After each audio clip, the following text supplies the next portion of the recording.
बेरमपुर मध्य प्रदेश की वादियों में बसा एक खूबसूरत गांव। लेकिन इस गांव में छिपे थे कुछ ऐसे भयानक रहस्य जिन्होंने उस सदी में निवास करने वाले साहसी लोगों के दिल में भी एक खौफ पैदा कर रखा था।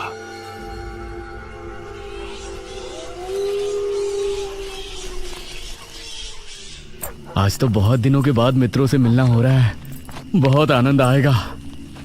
अरे मदन, कहाँ जा रहा है इस समय? पिताजी, मेरे मित्रों से इतने दिनों बाद मिलना हो रहा है। वो सुबह होने पर वापस नगर चले जाएंगे। अरे तुझे पता नहीं क्या, आज शनिवार की रात है। आज के दिन निशिर मोलो गांव में घूमते हैं। पिताजी, चाहे निशिर मोलो आए या नरकासुर, मुझे आज मेरे मित्रों से मिलने से कोई नहीं रोक सकता। ठीक है, लेकिन ध्यान रहे, जैसे ही तुमको उनके कदमों की आहट सुनाई दे और उनका वो मंत्र जिसको वो दोहराते हुए आगे बढ़ते हैं, तो उन्हें बिना देखे किसी ऐसी जगह छिप जाना जहां से ना वो तुमको देख सके ना तुम उनको। और जब तक उनकी आवाज आना बंद ना हो जाए उनके सामने नहीं आना। वो 4 भयानक आदमी होते हैं जो अपने कंधों पर एक ताबूत को उठाए होते हैं, और अगर कोई उन्हें देख ले तो वो जिंदा नहीं बचता। मुझे पता है पिताजी, अब मैं चलता हूँ। यह कहकर मदन घर से निकल गया, लेकिन उसके पिता के चेहरे पर उसकी फिक्र साफ नजर आ रही थी। निशिर मोलो आ जाएंगे और साथ ले जाएंगे। ऐसा लगता है कि हमारे गांव के लोग अभी भी दूसरी सदी में जी रहे हैं। वो तेज तेज कदमों के साथ आगे बढ़ रहा था। कुछ देर बाद उसे जंगल की तरफ एक पगडंडी वाला रास्ता नजर आया। यहां से जाऊंगा तो जल्दी पहुंच जाऊंगा, यहीं से आगे बढ़ता हूं। बिना ज्यादा सोचे वो जंगल के अंदर बने उस पगडंडी वाले रास्ते पर आगे बढ़ गया।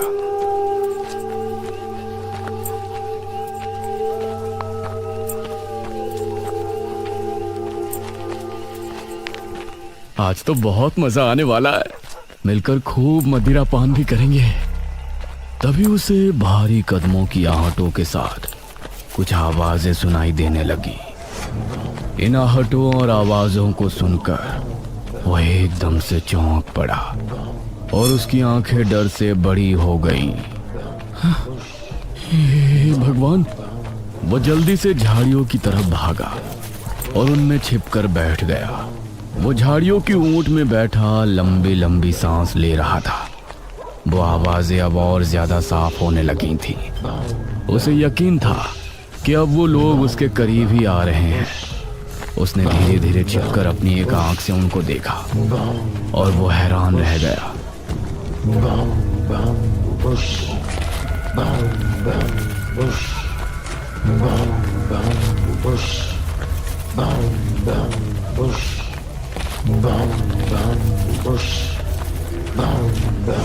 हे भगवान, मैंने इन्हें देख लिया। हाँ। मदन पूरी तरह से झाड़ियों में छिप गया और कुछ देर अपनी सांस तक रोके वहां छिपा रहा। फिर उसने धीरे से झांक कर देखा तो अब वो लोग कहीं नजर नहीं आ रहे थे। हाँ, लगता है चले गए। वो वहां से निकला और दोनों तरफ देखा तो वहां कोई नजर नहीं आया। शुक्र है भगवान, उसने एक कदम बढ़ाया ही था कि तभी उसे फिर से वही आवाजें अपने ठीक पीछे से सुनाई देने लगी। उसने एक झटके से पलटकर देखा तो वो चारों ताबूत वाले शख्स ठीक उसके पीछे खड़े थे।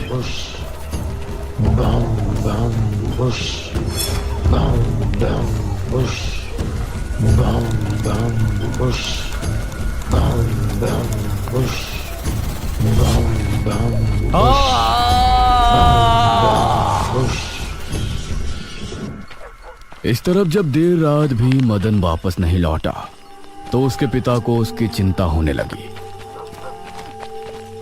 उसने गांव के एक आदमी विपुल को साथ लिया और जंगल की तरफ रवाना हुआ।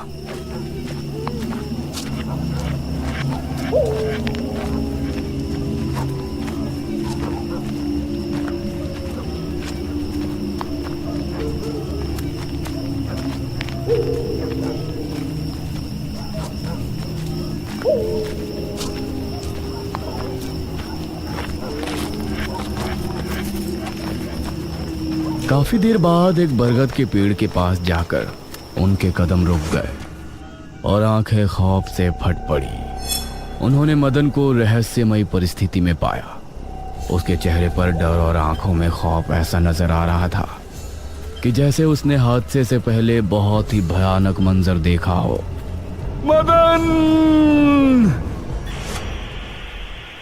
400 साल बाद अंधेरा जंगल, सुनसान रास्ता, चारों तरफ सिर्फ पेड़ पौधे और कोहरा। मेघना उनके बीच अकेली खड़ी थी। कोई है? क्या यहाँ कोई है? उसने कुछ कदम आगे बढ़ाए। उसके सवाल का कोई जवाब तो उसे नहीं मिला, लेकिन कुछ टपकने की टप टप की आवाज अब उसे बराबर आ रही थी। मैं यहाँ क्या कर रही हूँ? कौन लाया है मुझे यहाँ पर? वो खुद को वहां पाकर बहुत परेशान थी। तभी उसने देखा कि कोई चीज उड़ती हुई उसी की तरफ आ रही है। वो उसे हैरानी से देखने लगी। पास आने पर पता चला कि वो कोई विशालकाय भयानक पक्षी था। बचाओ! मेघना उससे बुरी तरह से डरकर भागने लगी और वो उसका पीछा कर रहा था।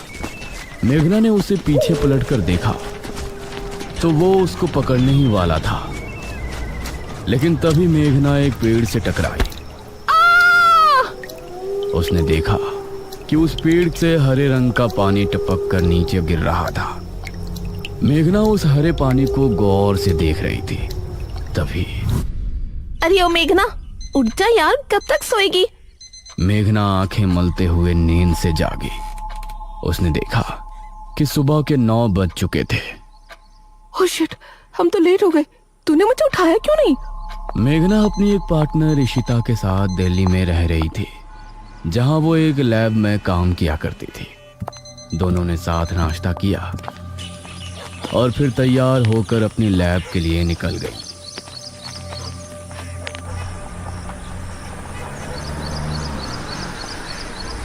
तेरा ऑमलेट खा खा कर मेरा पेट खराब हो चुका है।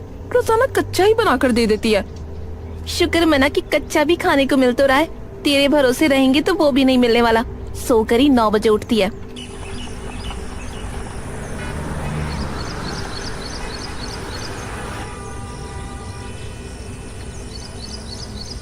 ये दोनों लैब में पहुंची और वहां जाते ही इशिता के पास प्रोफेसर जयदेव की कॉल आई। तुम दोनों ने इस बार बहुत समय ले लिया है। जो एंटीडोट बनाने का काम तुमको दिया था वो पूरा करोगे या नहीं? प्रोफेसर साहब, बस ये समझ लीजिए कि काम होने ही वाला है। आप हमें 3 दिन का समय और दीजिए। ये कहकर उसने कॉल काट दिया। तो इतने दिनों से प्रोफेसर को घुमा रही है। आखिर तू ये एंटीडोट तैयार करेगी कैसे? ये सुनकर इशिता ने एक किताब निकाली।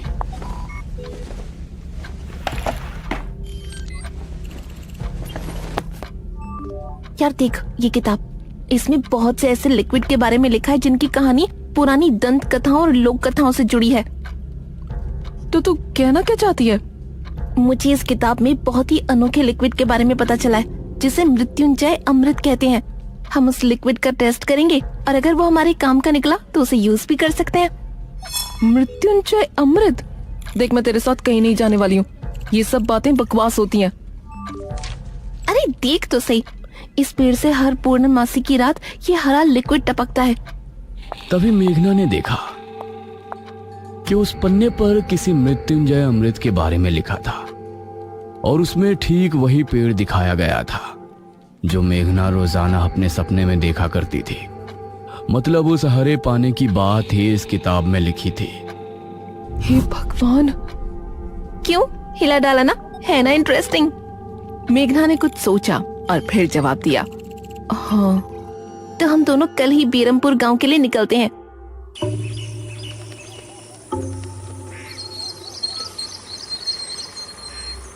ये दोनों अगली सुबह ही बस से बेरमपुर के लिए निकल गई।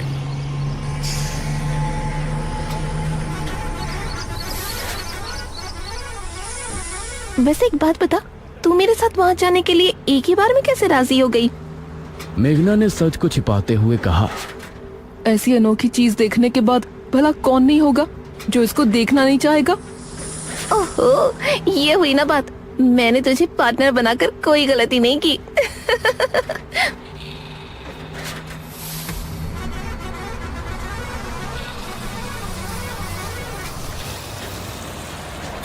ये दोनों 5 घंटे के सफर के बाद एक जगह उतरी। इनके ठीक सामने एक बड़ा सा गेट था जिस पर नाम लिखा था बेरमपुर। इशिता और मेघना ने जैसे ही गेट के अंदर कदम रखा तो अचानक से मौसम बदला। सूरज मानो बादलों के पीछे छिप गया और एक हवा अपने साथ आंधी ले आई। अरे वाह, गांव का मौसम तो बहुत ठंडा है। इधर गांव के लोग भी अचानक बदलते मौसम को देखकर हैरान रह गए। अरे ये क्या, अभी तक तो काफी गर्मी थी, ये अचानक आंधी कहां से आ गई? मुखिया जी, लगता है बारिश भी जरूर आएगी। इधर मेघना और इशिता दोनों ही गांव की तरफ बढ़ रही थी। यार, ये गांव के लोग ठीक तो होंगे ना? गांव के लोग तो ठीक ही होते हैं, अजीब तो हम शहर वाले होते हैं। ये बात तो तूने बिल्कुल पते की कही। इशिता और मेघना दोनों गांव के चौक पर पहुंची। वहां एक कुआं भी था और वहीं मुखिया भी 2 आदमियों के साथ खड़ा था। अरे बच्चियों, तुम दोनों कौन हो? अब नमस्ते जी, मेरा नाम इशिता है और यह है मेरी दोस्त मेघना। अच्छा बेटा, वैसे हमारे गांव में किस वजह से आना हुआ? वो असल में वो अंकल, हम लोगों को अपनी स्टडी के लिए 5 गांवों के बारे में लिखना है, इसलिए हम लोग यहाँ आए हैं। इसके बाद और 4 गांवों में जाएंगे। ओह अच्छा, फिर तो ठीक है बच्चों, हम तुम्हारी जितनी हो सके उतनी मदद करेंगे। जी अंकल, क्या हमें यहाँ कुछ दिन के लिए रहने के लिए कोई घर मिलेगा किराए पर? अरे बच्चों, तुमको किराए की घर की क्या जरूरत है? तुम दोनों जब तक चाहो मेरे ही घर में रह सकती हो। ठकुराइन वैसे भी लड़कियों से बहुत प्यार करती है। जी शुक्रिया अंकल।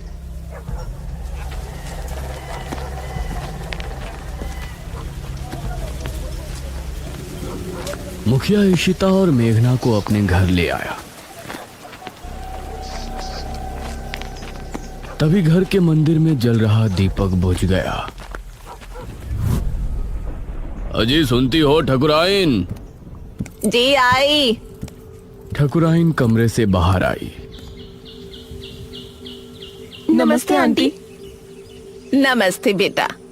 ओ जी, ये प्यारी प्यारी बच्चियां कौन है? ये दोनों शहर से अपनी पढ़ाई के सिलसिले में आई हैं। हमारे गांव के बारे में लिखना चाहती हैं। वो क्या होता है रे, वो रिसर्च करने आए हैं। तभी वहां पर एक और लड़का आया।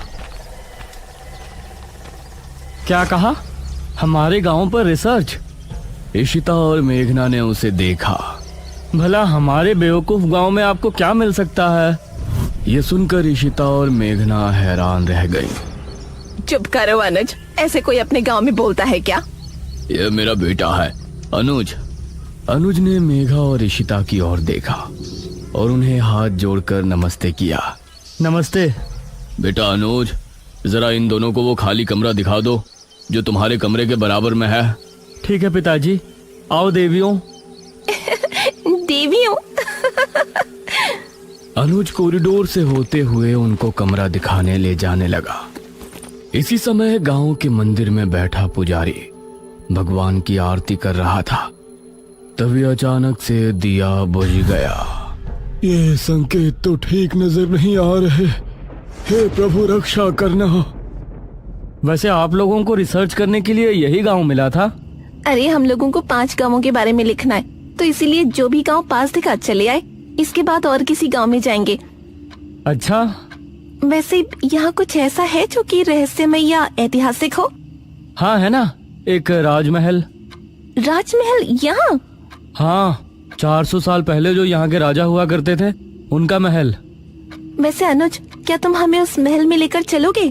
हाँ, तुम लोग जाना चाहोगी तो जरूर। तो ठीक है, रात को जब सब सो जाएंगे तो हमें वहाँ ले चलना। यह सुनकर मेघना इशिता को हैरानी से देखने लगी। रात के समय तुम लोग मजाक तो नहीं कर रहे? नहीं, हम तो चलने को तैयार हैं। तुम्हें डर लग रहा है तो बताओ। मेरा गांव है ये, मुझे क्यों डर लगेगा? ठीक है, ले चलूंगा, लेकिन पिताजी को और माँ को पता नहीं चलना चाहिए। ग्रेट। तो बताओ किस टाइम आ रहे हो? 12 बजे तक पिताजी और माँ दोनों सो जाएंगे। मैं उसी समय तुम लोगों को ले आऊंगा। हाँ सही है। ये कहकर अनुज ने उन्हें कमरे में छोड़ा और वहां से चला गया। ये क्या? हम तो उस मृत्युंजय अमृत के बारे में पता करने आए थे ना। अब हम ये राजमहल क्यों जा रहे हैं? अरे उसको सीधा पूछते तो उसे शक हो जाता ना। आज हम राजमहल चलते हैं और फिर कल उसे जंगल जाने को कहेंगे और वहाँ जाकर बातों ही बातों में उससे मृत्युंजय अमृत के बारे में पूछेंगे। ये सही है। इस तरफ गांव के लोग मौसम के बदलती ठंड से बहुत हैरान थे। पुजारी बार बार आसमान की तरफ देख रहा था, जहां उसे काला अंधेरा इधर उधर घूमता हुआ नजर आ रहा था। करीब 12 बजे जब मुखिया और उसकी पत्नी गहरी नींद में थे, तो अनुज कमरे से निकला। अरे लगता है आ गया। इशिता ने उठकर दरवाजा खोला। हाय अनुज। तुम लोग तैयार हो? हाँ चलो, हम तो रेडी हैं। तो चलो। अनुज इनको लेकर घर से निकला और इन्होंने 2 गलियां पार कर ली थी।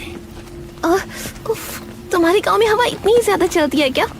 रोज तो नहीं चलती, लेकिन शहर की 2 लड़कियों के साथ लगता है उनके शहर का प्रदूषण भी आंधी के रूप में साथ आ गया। कुछ देर चलने के बाद ये तीनों एक बड़े से राजमहल के सामने खड़े थे, जिसे देखकर मेघना को कुछ याद आने लगा। ऐसा लगता है कि इस राजमहल को मैंने पहले कहीं देखा है। ये है राजमहल, राजा सूरजभान का। वाकई में काफी आलीशान है। यह कहते हुए इशिता ने अपने कैमरे में उसकी एक फोटो ली। हमें खिड़की से अंदर जाना पड़ेगा, इसका दरवाजा सालों से जाम है। ये तीनों एक खिड़की के रास्ते राजमहल में पहुंचे और वहां की हर एक चीज मेघना को जानी पहचानी लग रही थी। इस तरफ गांव में आंधी का बहाव बढ़ने लगा था। सभी अपने अपने घरों में आराम से सो रहे थे।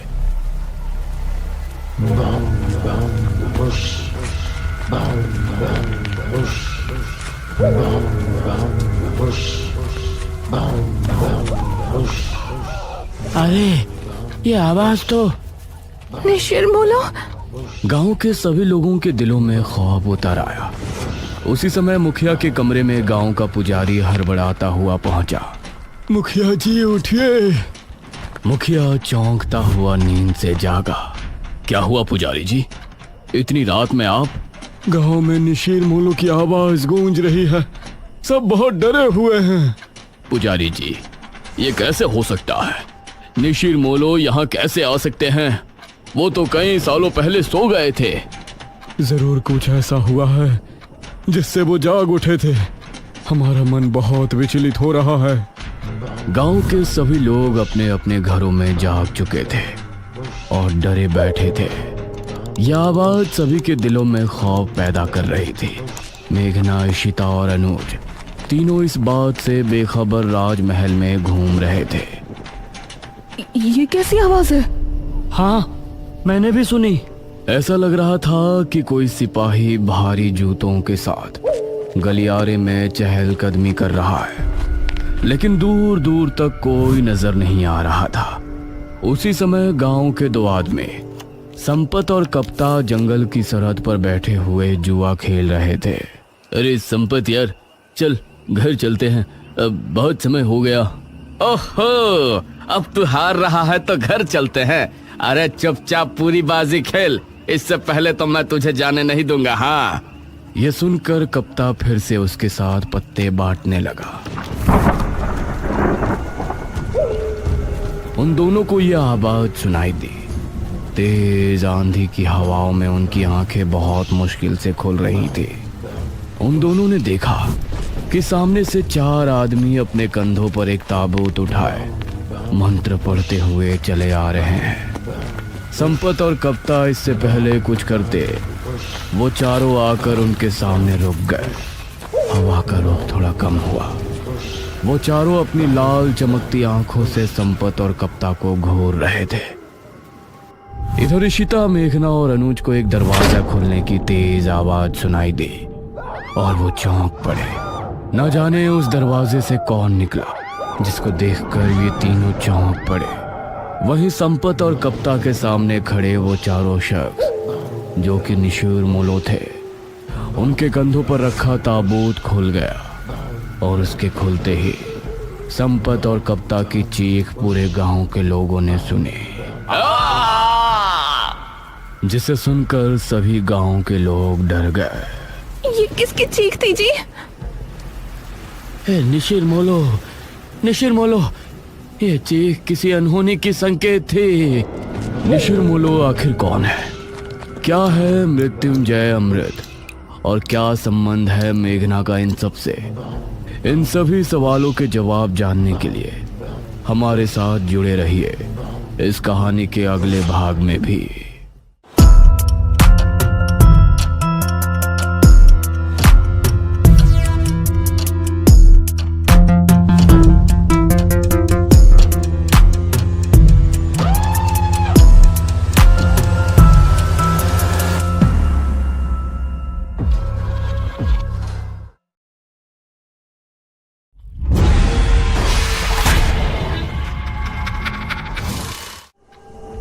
पुजारी अभी भी मुखिया के घर पर ही मौजूद था। जब निशिर मोलो की आवाज आना बंद हो गई तो सभी लोग एक एक करके घर से बाहर निकले।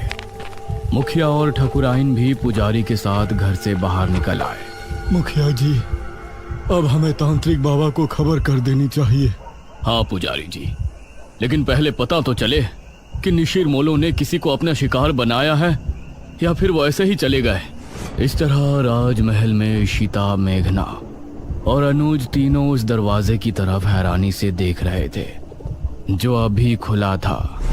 उसके अंदर से काला लबादा पहने कोई बाहर निकला, जिसके हाथ में एक अजीब सा दिखने वाला गुड्डा था।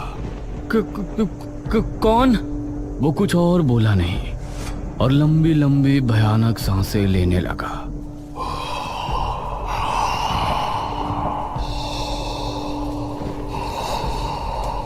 उसकी भयानक सांसों को सुनकर ये तीनों डर गए और तभी वो तेज रफ्तार से इनकी तरफ भागा।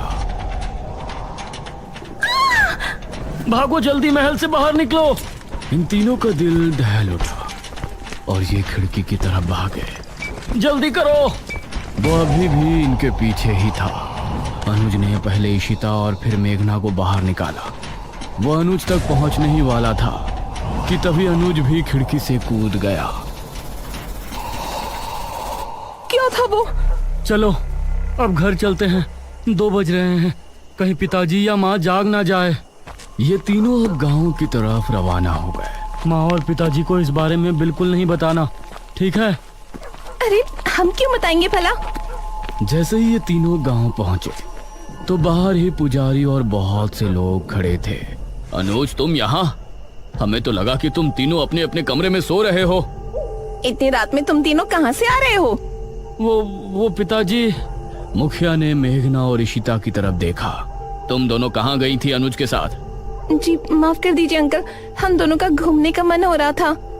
तो दिन में घूमने चले जाते, रात में बिना बताए जाने की क्या जरूरत थी? माफ कीजिए पिताजी, मैं ही इन दोनों को ले गया था, लेकिन आप सब लोग यहाँ बाहर इकट्ठा होकर क्या कर रहे हैं?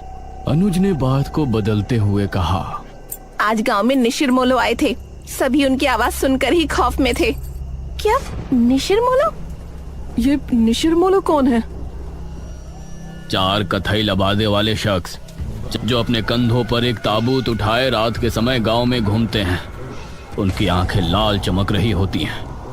रात के समय गांव में घूमते हैं। उस समय अगर वो किसी को देख लेते हैं या कोई उन्हें एक बार देख लेता है तो वो उसे अपने साथ ले जाते हैं। सभी गांव के लोग तो अपने अपने घरों में थे, लेकिन वो लोग संपत और कप्ता को ले गए।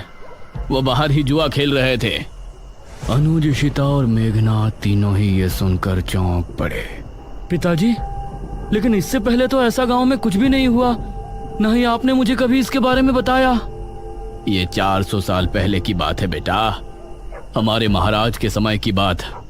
लेकिन उस समय किसी तरह उनको रोक दिया गया था, लेकिन अब अचानक वो कैसे जाग उठे, ये तो बात समझ के बाहर है। मुखिया जी, अब कल सुबह ही तांत्रिक महाराज से मिलने के लिए निकलेंगे। फिलहाल सभी लोग अपने अपने घरों को जाएं और निशिर-मोलो से सावधान रहें। ये सुनकर सभी गांव के लोग अपने अपने घरों को चले गए, लेकिन अब सभी के दिल में अजीब सा डर बैठ गया था। इशिता और मेघना भी अपने कमरे में पहुंची। ये तो बहुत बड़ी गड़बड़ हो गई। हम लोग तो यहाँ पर मृत्युंजय अमृत के लिए आए थे और यहाँ तो राजमहल निशिर-मोलो पता नहीं क्या क्या सुनने में आ रहा है। ये लोग अब हमें मृत्युंजय अमृत तक लेकर भी जाएंगे या नहीं? अरे तुझे दिख नहीं रहा यहाँ कितनी प्रॉब्लम है? हम दोनों सुबह यहाँ से जा रहे हैं बस। नहीं, मैं नहीं जा सकती। लेकिन क्यों? वो मृत्युंजय अमृत। इतना कहकर मेघना ने आगे कुछ नहीं कहा। आपने बिना सोचे समझे उन दोनों लड़कियों को घर में जगह क्यों दे दी? देखा ना अब क्या हुआ। ठकुराइन, वो लड़कियां तो अनजान है, लेकिन अनुज को तो सब कुछ पता है ना। वो उनको लेकर रात में निकल गया, इसमें हम उनको दोषी नहीं ठहरा सकते। उनको लेकर जाने वाला तो हमारा ही बेटा है ना। कुछ ही देर में सभी एक एक करके सो गए।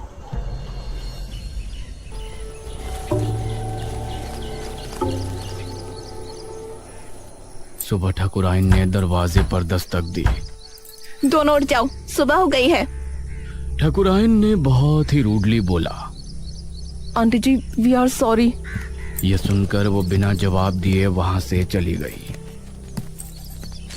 कुछ देर बाद फ्रेश होकर इशिता और मेघना दोनों ब्रेकफास्ट टेबल पर पहुंची। Good morning uncle. Good morning aunty.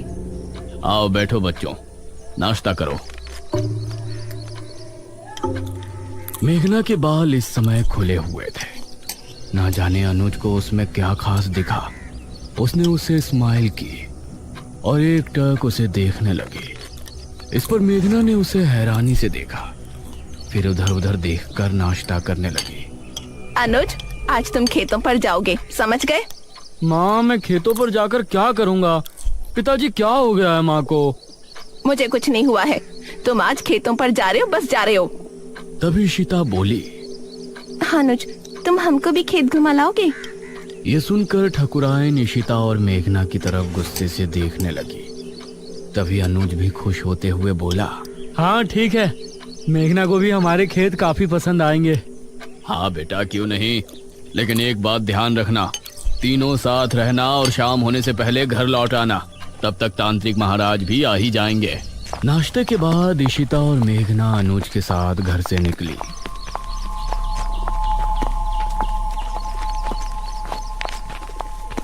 तुम अंकल आंटी के सामने मुझे ऐसे क्यों घूर रहे थे? तुम सच में शहर से ही हो ना? क्यों, कोई शक है? शहर की लड़की होती तो अब तक समझ जाती कि मैं उस पर लाइन मार रहा हूँ।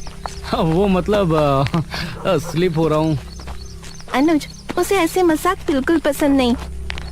ओ अच्छा। अच्छा ठीक है, सॉरी, लेकिन वो मजाक नहीं था। ये सुनकर मेघना भी हल्के से मुस्कुरा दी। ये लोग अब घने जंगल में पहुंच चुके थे। वैसे अनुज, यहाँ आने से पहले हमने कुछ सुना था। क्या सुना था? यही ना कि हमारे गांव के लोग एक नंबर के बेवकूफ है। अरे नहीं, किसी मृत्युंजय अमृत के बारे में। कहा जाता है कि उसको पीने से बड़ा रोग दूर हो जाता है। ये सुनकर अनुज ने इशिता और मेघना दोनों को घूर कर देखा। तो तुम लोग यहाँ मृत्युंजय अमृत की तलाश में आई हो? नहीं, वैसे वो झूठ नहीं तो सीधा बोलना था ना। बेकार में राजमहल जाकर मुझे भी माँ से डांट पड़वा दी। वो हमें लगा था कि सीधे उसके बारे में पूछने से तुम कुछ गलत समझोगे। वैसे ये इशिता पूछती तो लगता, लेकिन तुम पूछती तो नहीं लगता। ये कहकर अनुज मुस्कुराने लगा और इस बार मेघना के चेहरे पर भी मुस्कान छलक आई। तो क्या तुम हमें उसके बारे में बता सकते हो? उसकी कहानी बहुत ही अजीब है, मुझे पूरी नहीं पता। तो बताओ ना, मुझे सुनना है। जितनी पता है उतनी बता दो। ये बात मुझे दादाजी ने बताई थी। सन 1600 में एक बहुत बड़ी महामारी फैली थी। जवान बूढ़े सभी की तबीयत बिगड़ती और फिर कुछ ही दिनों में उनकी मौत हो जाती। उस समय जो राजा था उसे इसकी बहुत चिंता सता रही थी और राजा की चिंता देखकर उनकी बेटी राजकुमारी बहुत चिंता में थी। जब ठीक 4 साल उस महामारी को गुजर गए तो राजकुमारी रहस्यमय तरीके से गायब हो गई। गायब? वो कैसे? वो कहीं चली गई थी। राजा ने उन्हें बहुत ढूंढा, लेकिन वो कहीं नहीं मिली। उसके बाद ठीक 1 साल 1 महीने बाद राजकुमारी लौटी और अपने साथ वो एक बीज लेकर आई थी। महाराज ने उनसे सवाल किया कि कहाँ थी, तो उसने कोई जवाब नहीं दिया। उसके बाद उस बीज को बोया गया और उससे ये बरगद का पेड़ उगा, और इस बरगद के पेड़ से ये मृत्युंजय अमृत, इसको पीने से राज्य में आई महामारी खत्म हो गई। लेकिन कुछ समय बाद ही राज्य पर बहुत बड़ा संकट आया। कैसा संकट? और ये निशिर-मोलो जिसके बारे में गांव के लोग बातें कर रहे हैं, उनकी क्या कहानी है? उसका तो मुझे भी नहीं पता। फिलहाल तुम वो देखो। उसने सामने की तरफ उंगली पॉइंट की। कुछ ही दूर पर सामने था एक हरा भरा बरगद का पेड़। उसे देखते ही मेघना हैरान रह गई। ये वही पेड़ था जो उसे सपने में दिखाई देता था, और अब उसका वो सवाल और भी गहरा हो गया था कि ये पेड़ उसको सपने में क्यों दिखाई देता है। ओह माय गॉड, ये पेड़ तो बहुत बड़ा है। यही मृत्युंजय अमृत का पेड़ है। हाँ, और क्या? लेकिन इससे तो अमृत टपक ही नहीं रहा। वो अमृत तो सिर्फ पूर्णमासी और एकादशी की रात ही कुछ देर के लिए टपकता है। हर समय थोड़ी ना वो गिरता रहेगा। ओह, तो ये बात है। हाँ, अगर तुमको उसे देखना है तो तुम लोग पूर्णमासी तक यहाँ रुक जाओ। ये कहकर अनुज मुस्कुराया। मुझे मेघना के साथ थोड़ा और समय बिताने का भी बहाना मिल जाएगा। हम रुक तो सकते हैं। फिलहाल आप अपनी मम्मी जी को समझाओ। तुमने देखा नहीं सुबह कितना गुस्सा थी वो हमसे। उनका बस चलता तो वो हमें तभी घर से निकाल देती। अरे माँ है ना, तो फिक्र तो होगी ही, लेकिन बेफिक्र रहो, मेरे आगे कोई नहीं बोलता। तुम लोग बेझिझक यहाँ रुक सकते हो। हाँ ठीक है। वैसे भी हम लोग मृत्युंजय अमृत देखने से पहले तो नहीं जा सकते। लेकिन वो आदमी जो हमें राजमहल में नजर आया था, वो कौन था? इस पर अनुज ने मेघना से नजरें मिलाई। पागल। पागल? What do you mean? देखो, उस वक्त उसे देखकर तो मैं भी डर गया था, लेकिन अब सोचता हूँ कि कोई पागल ही होगा जो बेचारा उस राजमहल में सो रहा होगा। हमने उसकी नींद खराब कर दी तो उसी वजह से हमारे पीछे भागा होगा। मेघना को इस बात में सहमति नहीं नजर आई। वो कोई पागल तो हो नहीं सकता। उसका पहनावा भी आज के टाइम का नहीं लग रहा था। इशिता ने पेड़ की कुछ फोटो खींची और ये लोग खेतों पर पहुंचे। ये काफी देर तक साथ घूमे और इनके बीच बातें भी खूब हुई। अनुज की बातें अब मेघना को भी अच्छी लगने लगी थी, लेकिन वो अपने सपने और इस गांव के रहस्यों के बारे में ज्यादा सोच रही थी। शाम होने से पहले ये तीनों गांव वापस पहुंच गए।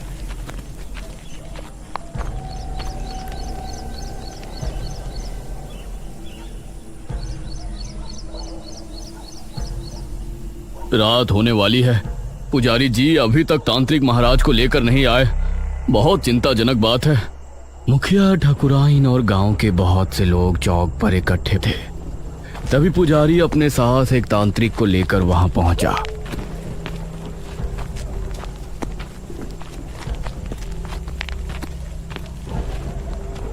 प्रणाम बाबा। प्रणाम। तांत्रिक महाराज नहीं आए? तांत्रिक महाराज शाम से ध्यान मग्न बैठे हैं। वो सुबह सूरज निकलने से पहले नहीं उठ सकते, इसलिए मैं उनकी जगह यहाँ आया हूँ। आप निशिर-मोलो के बारे में सब जानते हैं ना? चिंता ना करें, तांत्रिक महाराज का आशीर्वाद हमारे साथ है। हम आपकी समस्या का निवारण करने की पूरी कोशिश करेंगे।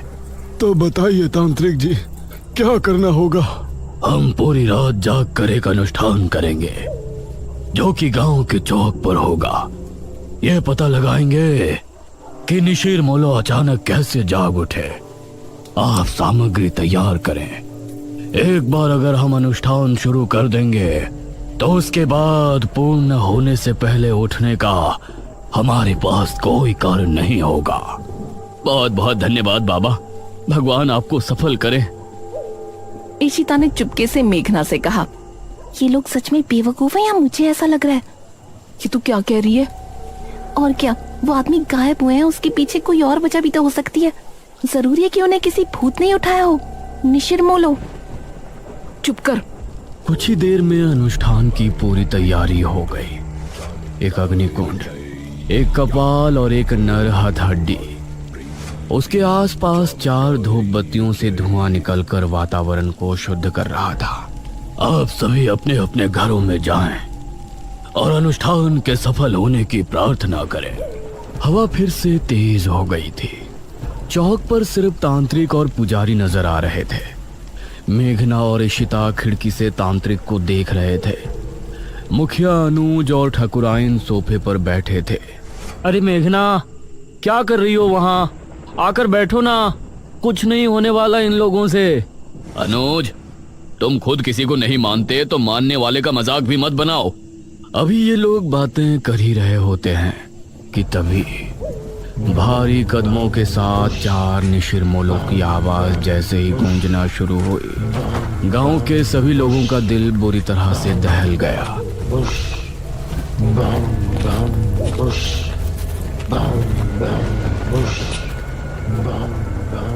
अरे ये आवाज! ये सुनकर मुखिया भी बुरी तरह से डर गया। जल्दी से सभी खिड़की दरवाजे बंद कर दो, कोई बाहर नहीं झांकेगा। उसे इस तरह से डरा हुआ देखकर इशिता और मेघना भी हैरान रह गए। हे भगवान, निशिरमोलो फिर से आ गए।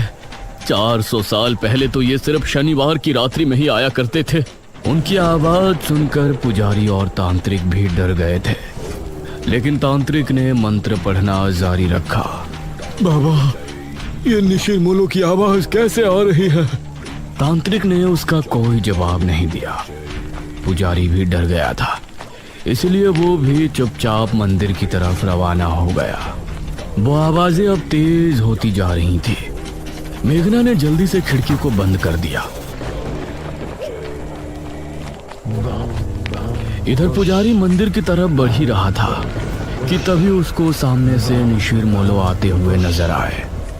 पुजारी उन्हें देखकर बेहद डर गया और खौफ भरी आंखों से उन्हें देखता रहा। ताबूत खुलते ही और उसके बाद सब कुछ सन्नाटे में बदल गया। हे भगवान, ये तो पुजारी जी की आवाज है। इसका मतलब है निशिरमोलो ने पुजारी जी को भी। पिताजी, उनकी आवाजें तो अभी भी आ रही हैं। हे भगवान, पता नहीं क्या होगा। तांत्रिक बाबा की रक्षा करना।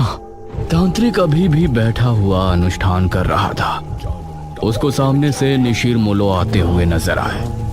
उन्हें देखकर तांत्रिक की आंखों में भी खौफ उतर आया। निशिरमोलो उसके सामने आकर रुक गए और एकदम शांत हो गए। तांत्रिक ने उन्हें देखने के बाद भी अनुष्ठान जारी रखा।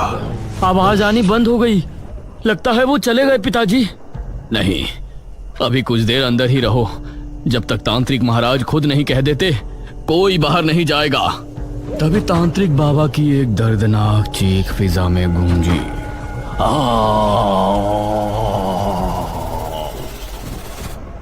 हे भगवान, ये तो तांत्रिक बाबा की आवाज है।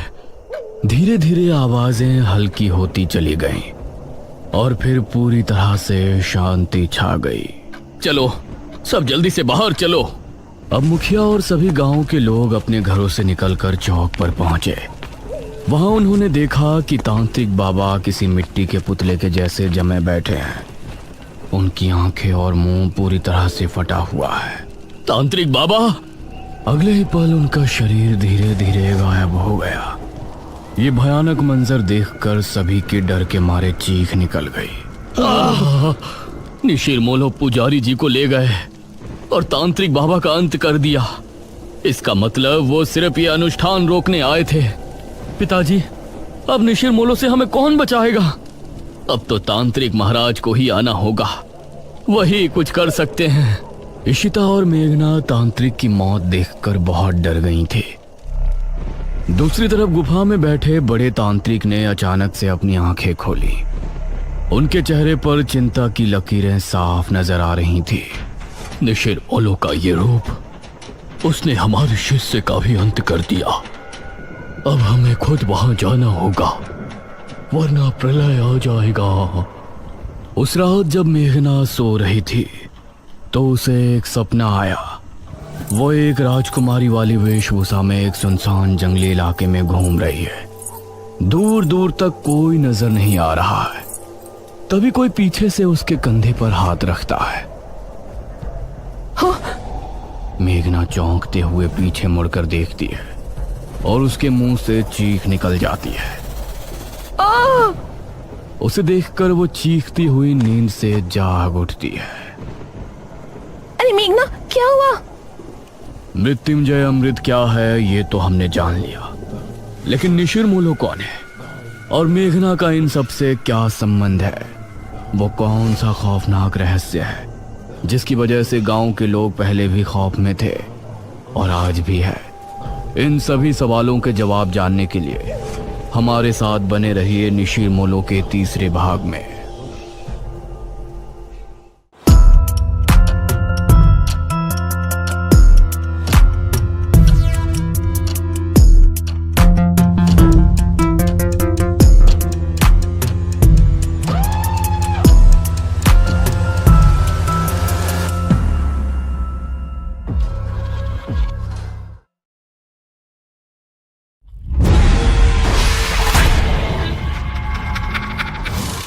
पिछले भाग में आपने देखा कि मेघना अपने आप को एक राजकुमारी बने महल में देखती है और फिर कोई पीछे से उसके कंधे पर हाथ रखता है। तभी वो चीखती हुई नींद से जाग उठती है।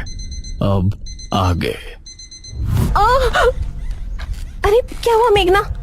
मेघना की सांसें तेज तेज चल रही थी। उसके माथे पर पसीना आ गया था।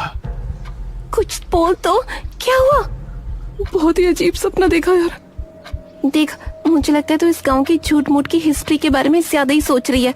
हम लोग बस मृत्युंजय अमृत का सैंपल लेते हैं और निकलते हैं यहाँ से, ठीक है? इस पर मेघना ने हल्के से हाँ में सर हिलाया। लेकिन सच कहा जाए तो असल में वो अपने साथ हो रही और इस गांव में घट रही हर एक घटना का रहस्य जानना चाहती थी। सुबह सुबह चीखना चिल्लाना बंद करो और दोनों हाथ मुंह धोकर नाश्ते के लिए आ जाओ। ये कहकर ठकुराइन वहां से चली गई। ये औरत बहुत ही खड़ूस है। एक बार हमारा काम हो जाए, इस गांव को मुड़कर भी नहीं देखना मुझे। ये दोनों फ्रेश होकर नाश्ता करने पहुंचे तो अनुज ने उठकर मेघना के लिए चेयर पुल अप की। आओ मेघना, बैठो। ये देखकर ठकुराइन ने मुंह बना लिया और इन सभी ने मिलकर नाश्ता किया। अनुज बेटा, तुम जल्दी से हमारे साथ चलो, हमें तांत्रिक महाराज को लेने के लिए जाना है। ठीक है पिताजी। ये कहकर मुखिया ने इशिता और मेघना की तरफ देखा। बच्चियों, तुम दोनों बाहर नहीं जाना, ठीक है? हो सके तो ठकुराइन का काम में हाथ बटा देना। जी अंकल, आप फिक्र मत कीजिए, हम घर में ही रहेंगे। अनुज और मुखिया गांव के लोगों से विदा लेकर तांत्रिक महाराज को लेने श्रेणी के लिए निकल गए। इस तरफ मेघना गहरी सोच में डूबी थी। ये कहानी सिर्फ मृत्युंजय अमृत से शुरू हुई थी, लेकिन उसके बाद वो महल, अपने आप को राजकुमारी के रूप में देखना और ये निशिरमोलो, ऐसा लगता है इस गांव का हर एक रहस्य मुझसे जुड़ा है। क्या मुझे राजमहल में जाना चाहिए? करीब 6 घंटे के सफर के बाद मुखिया और अनुज तांत्रिक महाराज के आश्रम पहुंचे, जहां उनका एक शिष्य बैठा हुआ था। प्रणाम। जी प्रणाम। तांत्रिक महाराज कहाँ है? अभी कुछ देर पहले आते तो उनसे भेंट हो जाती। महाराज अभी कुछ क्षण पहले ही बेरमपुर गांव के लिए निकल गए थे। यह सुनकर मुखिया और अनुज हैरान रह गए। हमारे गांव? हम तो महाराज को लेने के लिए आए थे। हमारे आने से पहले ही वो कैसे निकल गए? उन्हें किसने सूचना दी कि हमें उनकी जरूरत है? बाबा का अपने हर एक शिष्य से गहरा संबंध है। उनको दूर बैठे ही उनके बारे में सब कुछ पता चल जाता है। धन्य हो तांत्रिक महाराज। इसका मतलब है कि उनको पहले ही आभास हो गया था कि छोटे तांत्रिक की मृत्यु हो गई है, इसीलिए वो हमारे गांव के लिए निकल गए। पिताजी, अब हमें भी चलना चाहिए। तांत्रिक महाराज तो हमसे पहले गांव पहुंच जाएंगे। हाँ बेटा, चलो। धन्यवाद। अनुज और मुखिया उसी समय वापस गांव आने के लिए निकल गए। इसी तरह दोनों का सफर में ही दिन गुजर गया।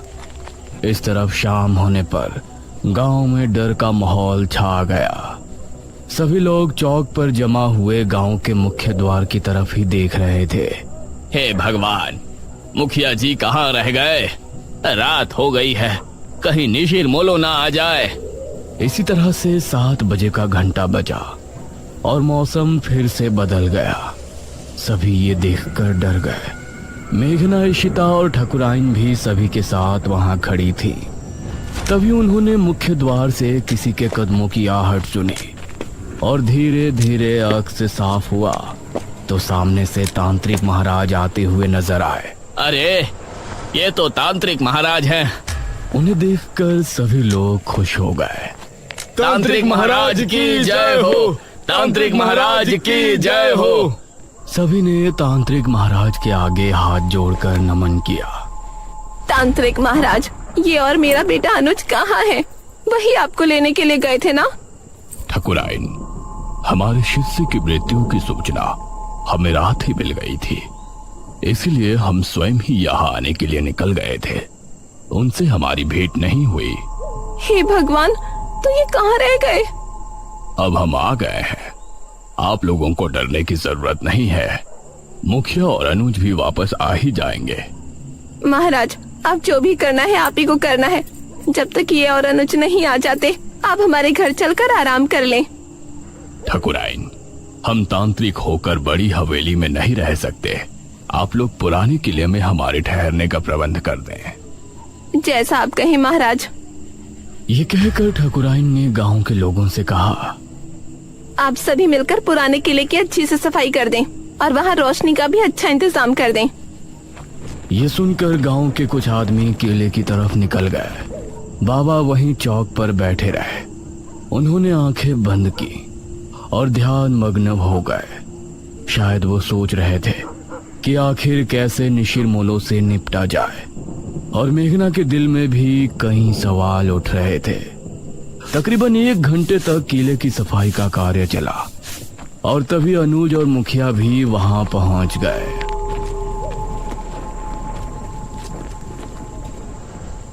शुक्र है आप आ गए जी। प्रणाम तांत्रिक महाराज।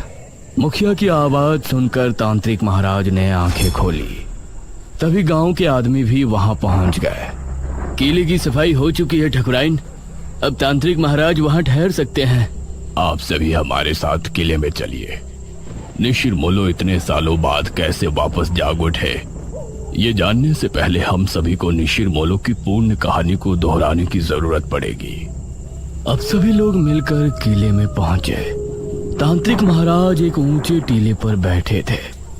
किले में हर तरफ कहीं दीपक और दीवारों पर मशालें लगी थी जो वहां रोशनी उत्पन्न कर रही थी।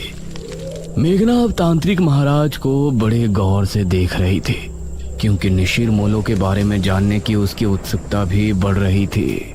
ये बात सन 1626 की है। उस समय हमारे नगर में महाराज विश्वजीत का शासन था। विश्वजीत की रानी का देहांत हो गया था और उनकी एक राजकुमारी थी, राजकुमारी मेघालय। महाराज, नगर में फैली महामारी अब और बढ़ चुकी है। अब इससे नहीं निपटा गया तो राज्य पूरी तरह से बर्बाद हो जाएगा। इस महामारी से निपटने का बंदोबस्त हम अवश्य करेंगे मंत्री जी। उसी समय एक आदमी वहां पहुंचा। महाराज की जय हो। जी, कौन है आप? महाराज, हम आपके पड़ोसी राज्य बल्लभगढ़ के राजा इंद्रसेन के दूत हैं। उन्होंने आपको शीघ्र ही मिलने बुलाया है। उनका कहना है कि आपके राज्य पर जो संकट आया है उससे निपटने में वो आपकी सहायता करना चाहते हैं। पिताश्री, हमें नहीं लगता कि वो हमारी इस महामारी से निपटने में कोई सहायता कर सकते हैं। हमें स्वयं ही कुछ करना पड़ेगा। समस्या गंभीर है राजकुमारी, हमें एक बार अवश्य ही उनसे मिलना चाहिए। हम आज रात ही उनके राज्य के लिए निकलते हैं। ठीक है पिताश्री, इस महामारी का जो भी हल निकले आप शीघ्र ही वापस आने की कोशिश करें, क्योंकि अगर आप इस बीमारी का इलाज नहीं ढूंढ पाए तो हमें ही कुछ करना होगा। अवश्य राजकुमारी। महाराज अपनी रथ में बैठ बल्लभगढ़ के लिए निकल गए। रथ में उनके साथ सेनापति थे और 2 घोड़सवार सिपाही पीछे आ रहे थे। उनका रथ इस समय जंगल के रास्ते से गुजर रही थी। तभी अरे ये क्या हुआ? रथ अचानक से रुककर टेढ़ा हो गया था। सेनापति जी, बाहर निकलिए। महाराज और सेनापति बाहर निकले तो देखा रथ का पहिया गड्ढे में फंसा है और चटक भी गया है। अरे ये क्या हुआ? अब जंगल में इस रथ का पहिया कौन ठीक करने आएगा? क्षमा करें महाराज, हम अभी इसे ठीक कर देंगे। आपको थोड़ी प्रतीक्षा करनी पड़ेगी। तभी इन लोगों को पानी की आवाज सुनाई दी। ये कैसी आवाज है? ऐसा लगता है जैसे कोई कुएं से पानी खींच रहा हो और यह आवाज कुएं के ऊपर लगी चरखी से आ रही हो।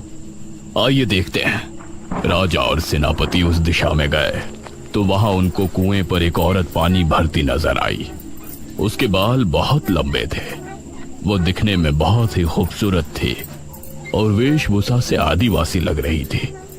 उसने जैसे ही महाराज और सेनापति से नजरें मिलाई तो उसका सौंदर्य देखकर ये दोनों ही सन्न रह गए।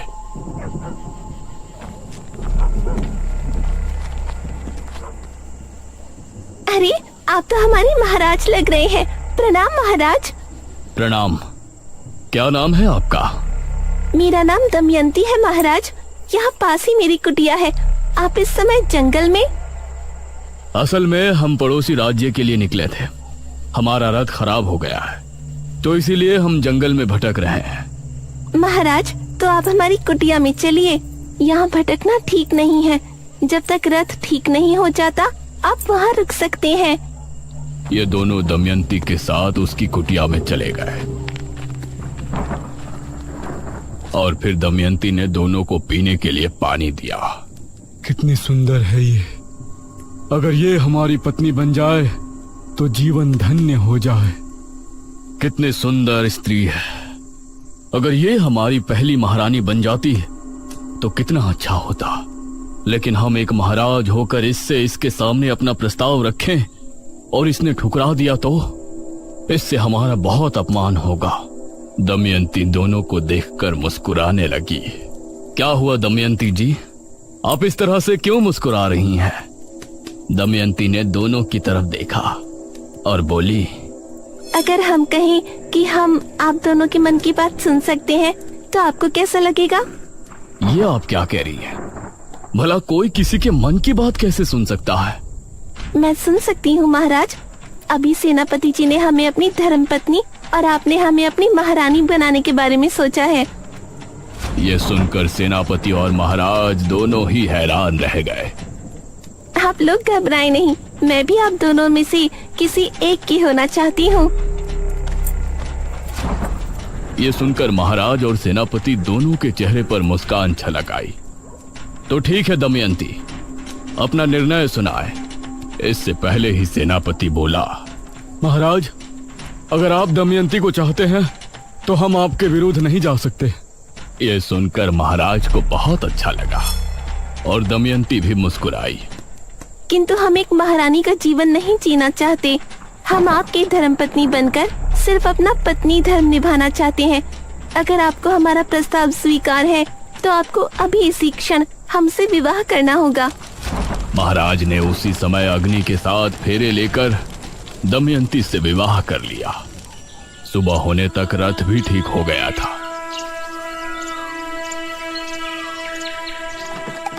महाराज ने दमयंती को भी अपने साथ लिया और फिर उस राज्य पहुंचे।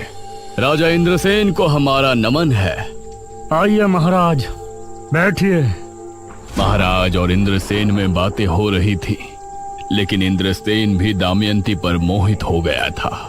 आज रात इस विश्वजीत को रास्ते से हटाकर हम दमयंती को अपना लेंगे और फिर कल ही इसके राज्य पर हमला बोलकर उसे भी अपने अधीन कर लेंगे।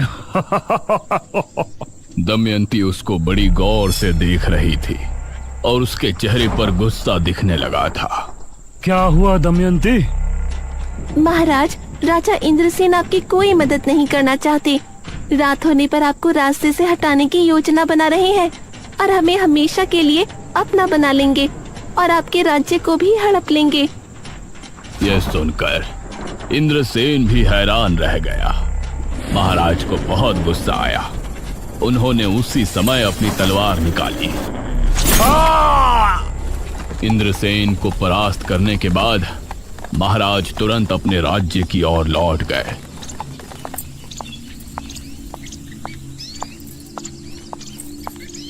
राजकुमारी बहुत चिंता में थी। प्रणाम पिताश्री। क्या बताया इंद्रसेन ने? क्या उस महामारी का कोई हल निकला? इंद्रसेन ने हमें बहाने से वहां बुलाया था। वो हमें मारना चाहते थे। वो तो धन्य हो दमयंती का, जो इन्होंने हमें बचा लिया। राजकुमारी को महाराज की बात जरा भी समझ में नहीं आई। उसने दमयंती को घूर कर देखा। पिताश्री, अब हम ही इस महामारी का कोई इलाज ढूंढने जाते हैं। आप राज्य कार्य संभालें। दमयंती राजकुमारी को बहुत ही रहस्यमय मुस्कान के साथ देख रही थी। राजकुमारी महल से निकली और इस तरह राजा दमयंती के साथ महल में समय बिताने लगे और धीरे धीरे राज्य के कामों से दूर होते गए। करीब 1 वर्ष और माह के बाद राजकुमारी वापस लौटी। पिताश्री, हमने उस बीमारी से लड़ने का इलाज ढूंढ निकाला है। बहुत अच्छे राजकुमारी, बताइए ये कैसे संभव है? पिताश्री, हमने एक महासिद्धि करके ये बीज हासिल किया है। इसी के जरिए हमें उस महामारी के साथ हर बीमारी से छुटकारा मिल जाएगा। क्या? इस बीज के जरिए? जी पिताश्री, वो कैसे होगा ये आपको अगले 7 दिनों के भीतर पता चल जाएगा। राजकुमारी ने उस बीज को अपने हाथों से जंगल में जाकर बो दिया और रोजाना अपने हाथों से उसे पानी देने जाती। महाराज को राज्य की कोई चिंता नहीं थी। वो हर समय बस दमयंती के पास ही बैठे रहते थे।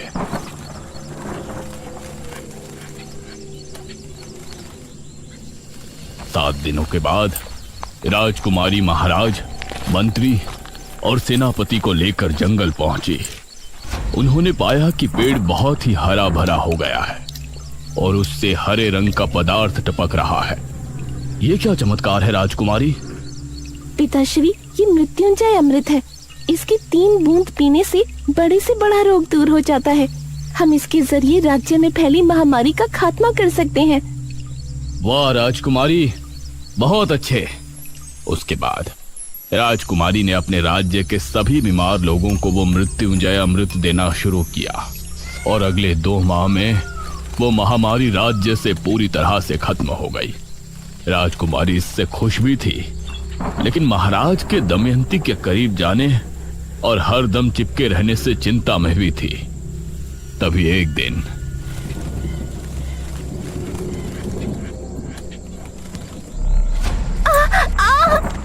महाराज! दमयंती, क्या हुआ आपको? क्या हुआ दमयंती आपको? कुछ तो बताइए। देखते ही देखते उसके चेहरे की रंगत बदल गई और वो एक बूढ़ी नजर आने लगी। ये देखकर महाराज के पैरों तले जमीन निकल गई। दमयंती, ये क्या हो गया आपको? महाराज, असल में मैं कोई आम स्त्री नहीं हूँ। मैं एक डायनी हूँ। क्या? एक डायनी? हाँ महाराज, एक डायन जवान मर्दों को मारकर अपनी उम्र बढ़ाती है, लेकिन मैंने वो करना उचित नहीं समझा। इसलिए आज जब मेरी आयु 100 वर्ष हो गई है तो मैं बूढ़ी हो गई हूँ। अब अगली एकादशी की रात मेरी मृत्यु हो जाएगी। नहीं दमयंती, हम आपको ऐसे मरने नहीं दे सकते। हमें आपके डायनी होने से कोई ऐतराज नहीं। आपको बचाने का कोई तो तरीका होगा। एक तरीका है महाराज, लेकिन बहुत ही मुश्किल कार्य है। हमें बताइए, हम आपको बचाने के लिए कुछ भी करेंगे। अगली एकादशी की रात तक 11 मुर्दों के खून से अगर हम स्नान कर लेते हैं तो हमारी जान बच जाएगी और हमारा सौंदर्य भी वापस लौट आएगा। महाराज ने अब दमयंती को बचाने का प्रयास शुरू किया। राज्य में जब भी किसी की मौत होती तो उनके घरों से उनकी लाश को उठवा लिया जाता था और इसी तरह 10 लाशों के खून से दमयंती को नहला दिया गया था। इससे परेशान होकर मंत्री ने राजकुमारी को सब बताया। राजकुमारी, राज्य में हाहाकार मचा हुआ है। महाराज दमयंती को जवान बनाने के लिए मृत लोगों के शव का अंतिम संस्कार नहीं होने दे रहे हैं। उनके शव को बुरी तरह से काटा जाता है और उनके खून से दमयंती स्नान करती है। इससे प्रजा बहुत क्रोध में है। क्रोध की बात तो है ही मंत्री जी। मृत्यु के बाद जल्द ही अंतिम संस्कार न किया जाए तो ये मृतक और उसके परिजनों के साथ नाइंसाफी होती है। वो कभी भी मोक्ष के द्वार से होकर नहीं गुजर सकते। हम पिताश्री से इस विषय में बात करेंगे।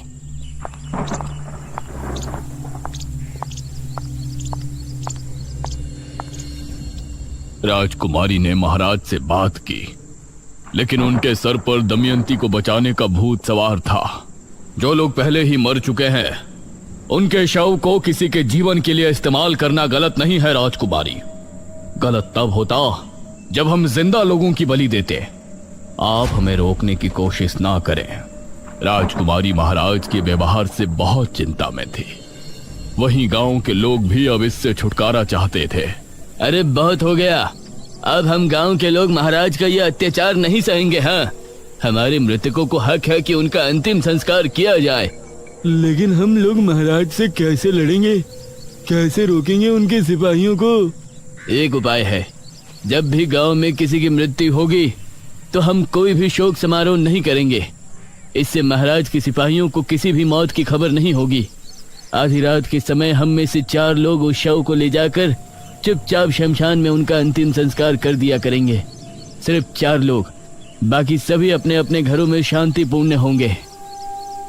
गांव के लोगों को यह सुझाव अच्छा लगा। उन्होंने गांव के 4 आदमियों को नियुक्त किया। उस समय अर्थी को कंधा देने वाले लोगों को मोला कहा जाता था।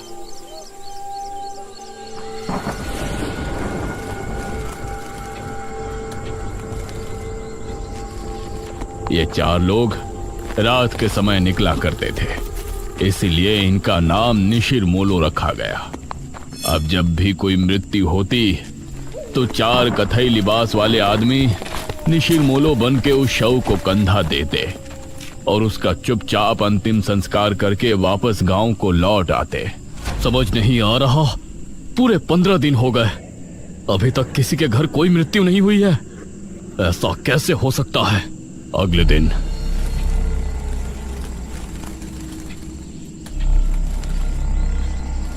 महाराज के गुप्तचरों के द्वारा महाराज को यह बात आखिर पता चल ही गई और उनका क्रोध 7वें आसमान पर आ गया। वो जो भी 4 लोग हैं, हम उनको मार कर ही दम लेंगे।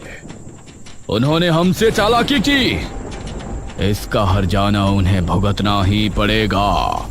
महाराज ने अब अपने गुप्त सिपाहियों को तैनात कर दिया था, जो छिपकर रातों को जागकर गांव पर नजर रख रहे थे। एक रात निशिर मोलो एक अर्थी लेकर निकले। यह शनिवार की रात थी, तो उन गुप्त सिपाहियों ने निशिर मोलो को रोक लिया। अब तुम लोगों को कोई नहीं बचा सकता, कोई नहीं। बहुत दे दिया हमारे महाराज को धोखा। उन सिपाहियों ने इन 4 आदमियों को मार गिराया और फिर शव लेकर महाराज के पास पहुंचे। उस शव को दमयंती के कक्ष में पहुंचा दिया गया और सुबह होने पर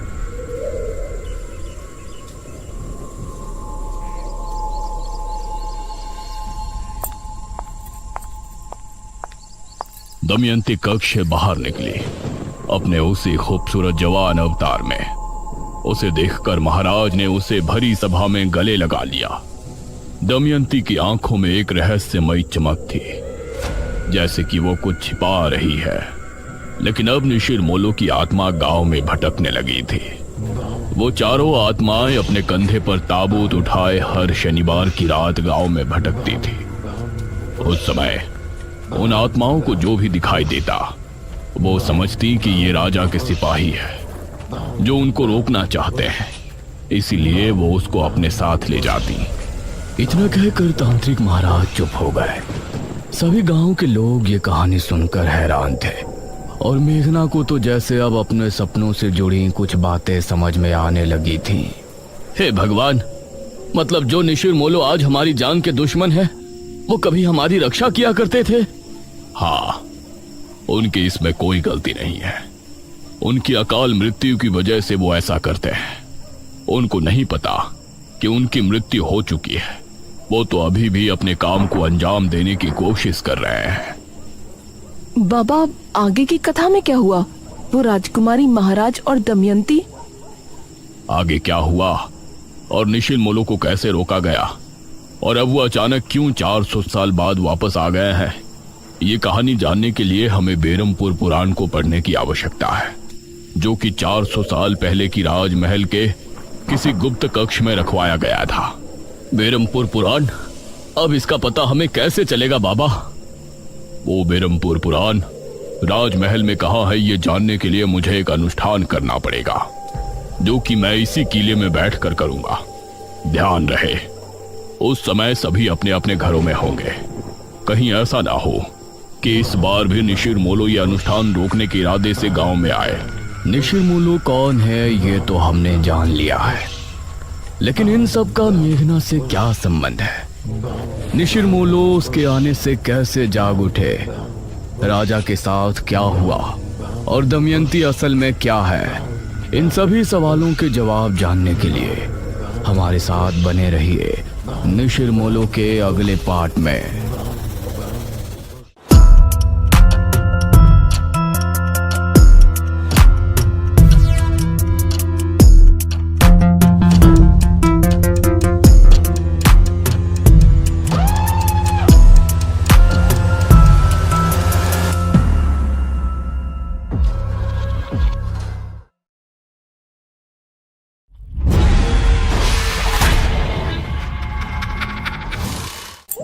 तांत्रिक महाराज की बात सुनने के बाद ये सभी अपने अपने घरों को वापस पहुंच गए थे। मेघना बेड पर लेटी सोच में डूबी थी।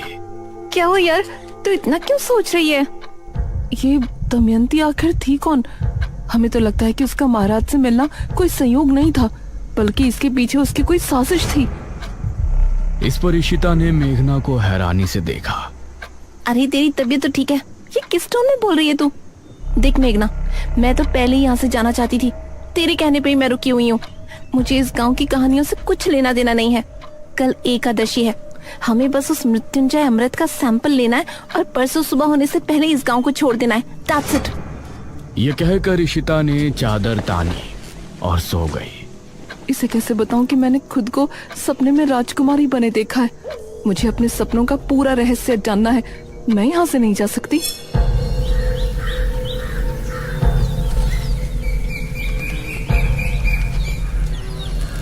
अगले दिन इशिता और मेघना आपस में बातें कर रही थी। आज रात को ठीक 9 बजे हम इस घर से निकल जाएंगे, ठीक है? यार, मुझे इस तरह बिना कुछ बताए जाना ठीक नहीं लग रहा। हमें सबको बता देना चाहिए कि हम यहाँ पर मृत्युंजय अमृत के लिए आए हैं। तभी दरवाजे पर दस्तक हुई।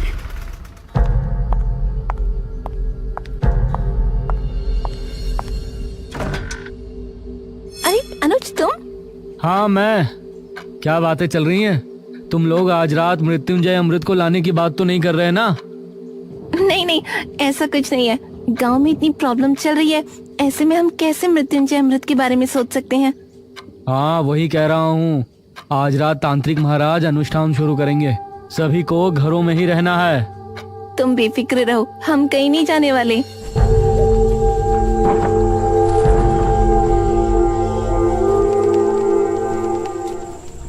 रात होने पर तांत्रिक महाराज ने अनुष्ठान की तैयारी शुरू की। उनके साथ किले में मुखिया और गांव के 2 आदमी मौजूद थे। वहीं अनुज और उसकी माँ हवेली पर अपने कमरे में बैठे थे। माँ, मेघना और इशिता को भी यहाँ बुला लूं? कहीं उन दोनों को डर लग रहा हो। इस पर ठकुराइन ने अनुज को घूर कर देखा। मैं सब समझ रही हूँ, तुम उस शहरी लड़की पर लट्टू हो रहे हो। माँ, बस वो जहाँ है उसे वहीं रहने दो, न जाने कब यहाँ से जाएगी। मेरा बस चले तो मैं अभी उसे इस घर से निकाल दूं। उस समय इशिता और मेघना घर के पिछले दरवाजे से निकल रही थी।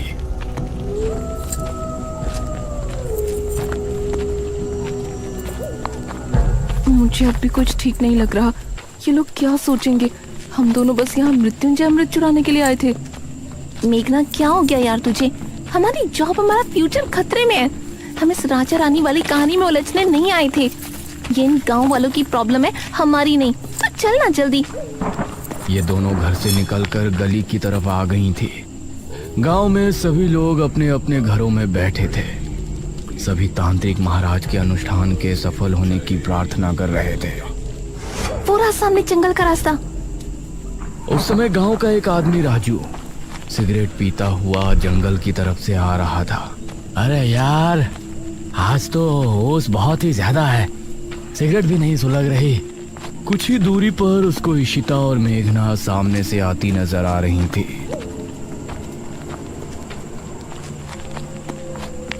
अरे वाह, यह तो वही शहरी हसीनाएं हैं जो मुखिया के घर ठहरी हैं। इनसे जान पहचान बढ़ाने का यह अच्छा मौका है। वो भी कुछ दूरी के फासले से इनके पीछे हो लिया। इशिता और मेघना ने अभी जंगल की सरहद पर कदम रखा ही था कि तभी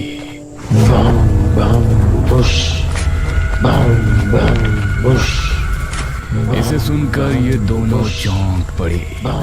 अरे ये तो वही आवाजें हैं, निशिर मोलो।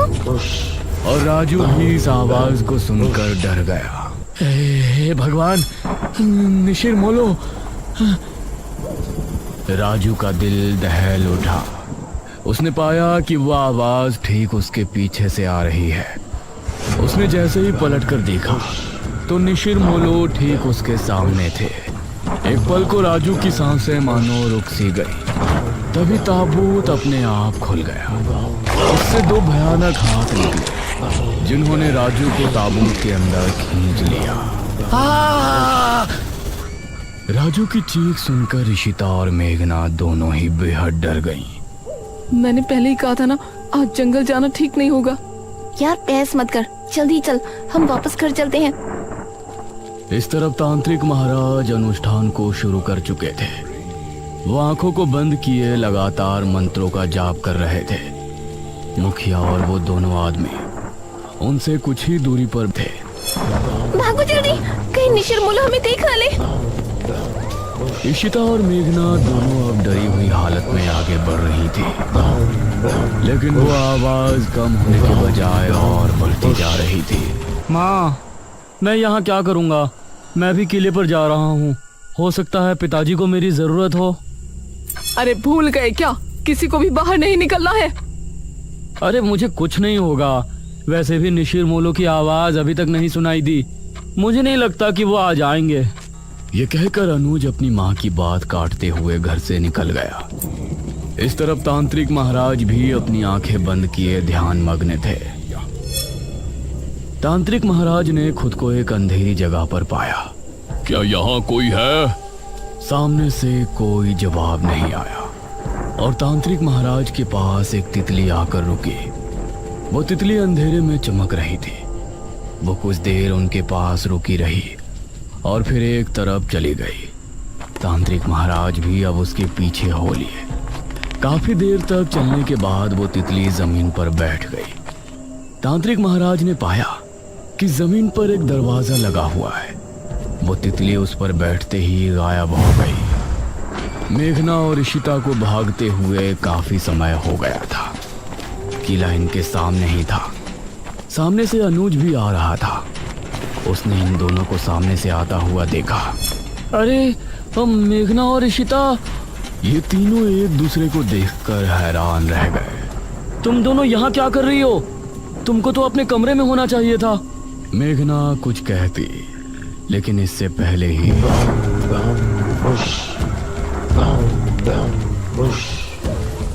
ये क्या, निशिर मोलो आ गए? निशिर मोलो की आवाज सुनते ही ये तीनों बुरी तरह डर गए और अब किले के अंदर भी उनकी आवाज पहुंच रही थी। डरो नहीं, तांत्रिक महाराज ने पहले ही कहा था कि निशिर मोलो यहाँ जरूर आएंगे, लेकिन हमें डरने की जरूरत नहीं है। जब तक हम अपने घरों में हैं, वो हमें कोई नुकसान नहीं पहुंचा सकते। चलो हम भी किले के अंदर चलते हैं। और ये तीनों किले के अंदर पहुंचे। अरे तुम तीनों यहाँ क्या कर रहे हो? वो कुछ नहीं पिताजी। क्या मतलब कुछ नहीं? हमने कहा था ना कि आज की रात बाहर नहीं निकलना। तभी तांत्रिक महाराज ने एक लंबी सांस भरी और अपनी आंखें खोली। ये सभी उन्हें गौर से देखने लगे। क्या हुआ तांत्रिक महाराज, कुछ पता चला? मैंने अपनी पूरी शक्ति लगा दी, लेकिन मुझे सिर्फ एक दरवाजे के अलावा कुछ नहीं नजर आया। इस पर सबसे पहले मेघना ने सवाल किया। कैसा दरवाजा? वो दरवाजा किसी चौखट पर नहीं बल्कि जमीन पर लगा हुआ है। शायद कोई तहखाना है। इसका मतलब है कि वो किताब किसी तहखाने के अंदर ही है। ठीक है महाराज, हम लोग सुबह होने पर गांव के कुछ आदमियों को लेकर राजमहल जाएंगे और उस तहखाने को ढूंढेंगे। हाँ, यही विचार ठीक होगा। अब आप लोग अपने घरों को जा सकते हो। ध्यान से जाना, निशिर मोलो अभी भी तुमको रास्ते में मिल सकते हैं। जो आ गया महाराज।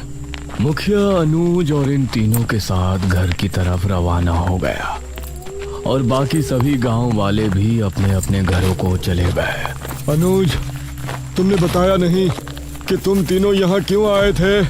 वो पिताजी, मुझे आपकी चिंता हो रही थी और इन दोनों को भी ना जाने क्यों घर पर डर लग रहा था। हाँ, इसीलिए ये भी मेरे साथ चली आई। मुखिया को अनुज की बात में सच्चाई नहीं नजर आ रही थी, लेकिन उसने आगे कुछ नहीं कहा। कुछ देर बाद ये चारों घर पर पहुंचे।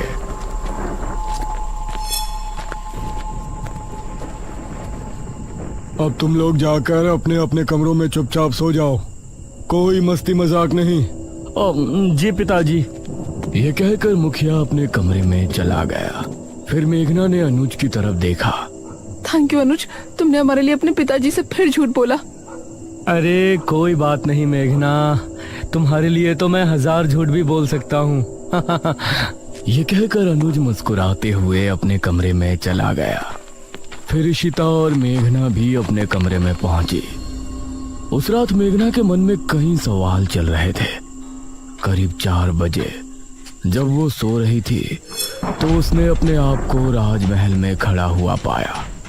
अपने उसी राजकुमारी वाले अवतार में वो एक गलियारे से होती हुई आगे बढ़ रही थी।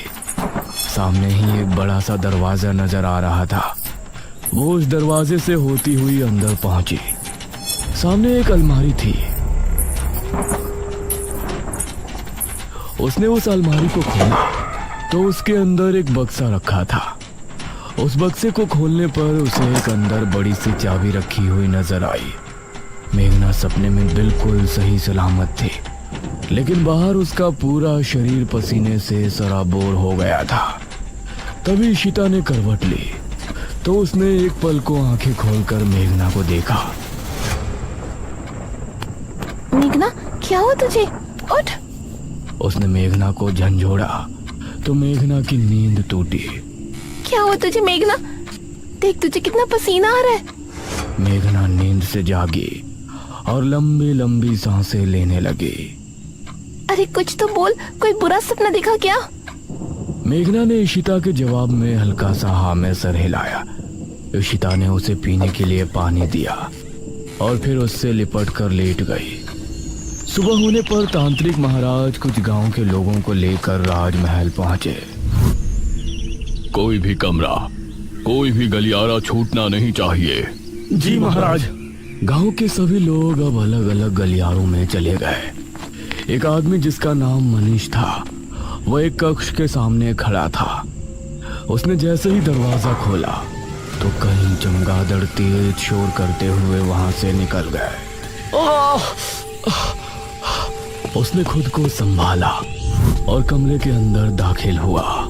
हे भगवान, कितना बड़ा कमरा है। तभी उसे भारी कदमों की आहट सुनाई देने लगी।